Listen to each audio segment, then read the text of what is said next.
সেই ব্যক্তি যার ভিডিও দেখে আমরা প্রায় 10 জন আসছে ভিডিও মেক করার জন্য। ভাই ইনি লজ্জা সেই পাচ্ছি ব্যক্তি। ভাই, আমি লজ্জা পাচ্ছি ভাই একদম। ভাই আপনি ভিডিওতে কি বলেছিলেন? বিষয় আশাইগাড়ি হচ্ছে- বিলে কি হচ্ছে?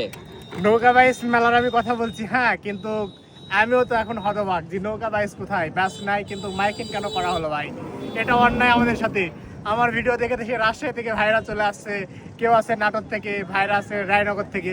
এখন আরো সবাই বেশি এখন অন্যায়, হতবাক। আপনি সঠিক তথ্য না জেনে আমাদেরকে ইনফরমেশনটা দিয়ে আমাদেরকে এখানে নিয়ে এসেছেন। না, হ্যাঁ, না ভাই, এখানে আমার দোষ নাই, এখানে দোষ হচ্ছে কর্তৃপক্ষ। এখন আমরা ভাই 5টা বাইক নিয়ে আসছি, 5টা বাইকের আপনি তেল লোড করে দিবেন।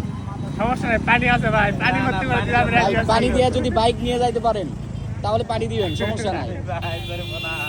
ভাই, বিপদে ভাই পড়ে ভাইয়ের পড়ে কি করা উচিত বলেন? আসলে কিছু একটা জরিমানা করা উচিত, এটা সত্যি কথা। আমি তাই না? আছি কিন্তু আর কে কি করবে জানি না, আমরা আসছি এবং আমরা তাকে অবশ্যই। ধরতে পারছি। অবশ্যই। হ্যাঁ ঠিক আছে। ভাইয়ের সেই অবস্থা উপলক্ষে আজকে যেহেতু একটা অন্যায় হয়ে গেছে, তাই আমার উদ্দেশ্য করে আজকে আপনারা এই বাতাস খেতে পারতেছেন ভাই। না, না, এই তা তো উপলক্ষে মানা আমাকে আজকে যাবে না। খাওয়ান আপনারা।